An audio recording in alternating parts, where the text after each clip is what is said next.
जय हिंद दोस्तों। Class 12th Hindi chapter first बातचीत है, उसका ऑब्जेक्टिव आप लोग को हम बताने जा रहे हैं। बहुत ही इम्पोर्टेंट ऑब्जेक्टिव है, इसका हम आपको प्रैक्टिस करा देते हैं ताकि आप लोग को हिंदी में भी अच्छा मार्क्स ला सकें। दोस्तों आप ध्यान से देखें, आप अपना प्रैक्टिस कर लें और अपना कमेंट हमें ज़रूर बताएं कि आपको जो है कितना मार्क्स ये ऑब्जेक्टिव सीरीज में आया। हिंदी की ऑब्जेक्टिव सीरीज है और ये ऑब्जेक्टिव सीरीज आज से हम स्टार्ट कर रहे हैं। आप लोग को बहुत ही फायदा होगा फाइनल एग्जाम में। इसे प्रैक्टिस करें और इसे लिख लें तो और सुंदर होगा। दोस्तों पहला नंबर क्वेश्चन है कि जैसा काम वैसा परिणाम, जैसा काम वैसा परिणाम किस लेखक द्वारा रचित प्रहसन है।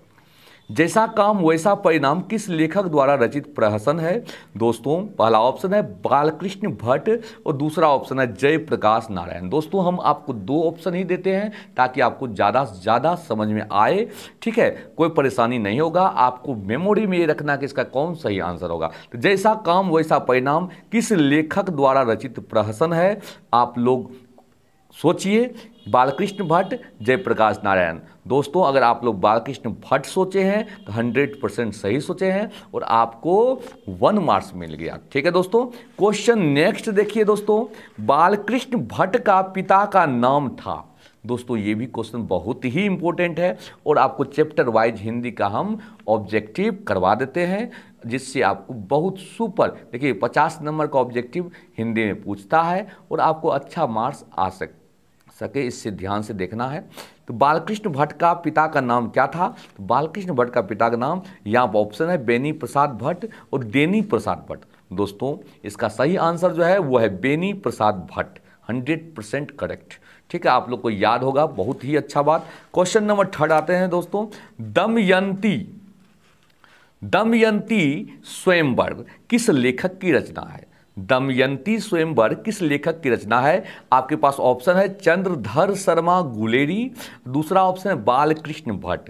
तो दोस्तों इसका सही आंसर जो है वो होगा Balkrishna Bhatt, is correct answer Balkrishna Bhatt. Question number 4 आते हैं, बालकृष्ण भट्ट की रचना बातचीत क्या है। दोस्तों ऑप्शन है ललित निबंध, दूसरा है कहानी। तो बालकृष्ण भट्ट की रचना बातचीत क्या है, तो वो ललित निबंध इज करेक्ट आंसर है, सही है ललित निबंध। दिमाग में रखना है दोस्तों, याद है तो बहुत अच्छी बात है। कमेंट में जरूर बताइएगा आपको कितना सही हुआ, तो जिससे हम आपको बहुत ही सुपर, इससे भी ज़्यादा आपको इम्पोर्टेंट और हर चैप्टर का जो है निचोड़ आपको बता देंगे। दोस्तों बालकृष्ण भट्ट किस युग के निबंधकार थे। दोस्तों बालकृष्ण भट्ट किस युग के निबंधकार थे। आपके पास ऑप्शन है प्रसाद युग और दूसरा है भारतेंदु युग।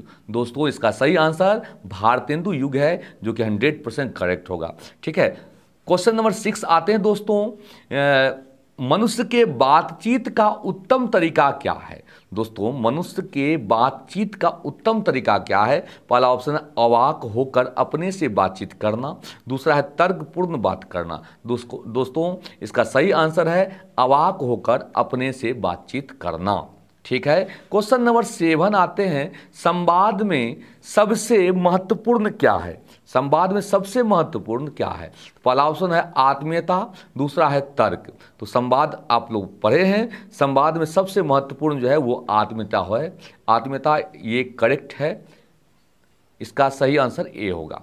क्वेश्चन नंबर 8 आते हैं दोस्तों, बुक पढ़े हैं तो आपको क्लियर हो गया होगा। बालकृष्ण भट्ट का जन्म हुआ था। दोस्तों बालकृष्ण भट्ट का जन्म कब हुआ था, ये आप देखिए। आपको पहला ऑप्शन है 23 जून 1884 और दूसरा है 23 जून 1844। दोस्तों इसका सही आंसर 23 जून 1844 है, करेक्ट आंसर है।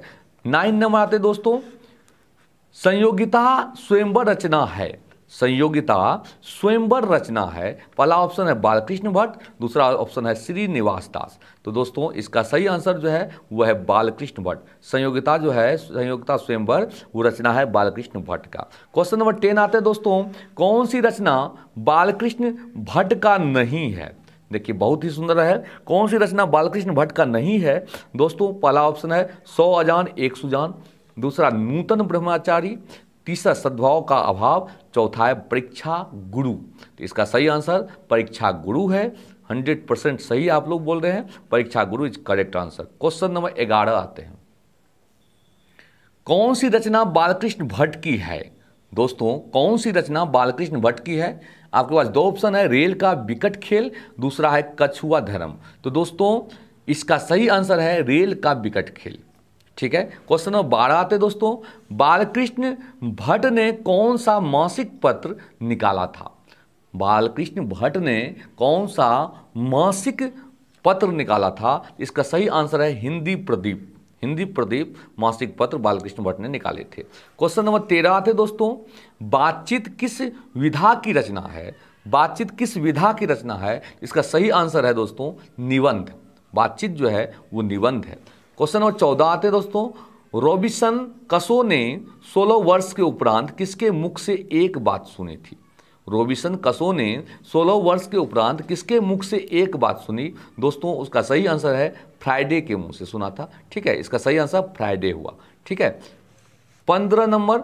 बातचीत शीर्षक निबंध का निबंधकार कौन है? दोस्तों बातचीत शीर्षक निबंध का निबंधकार कौन है? तो इसका सही आंसर बालकृष्ण भट्ट है।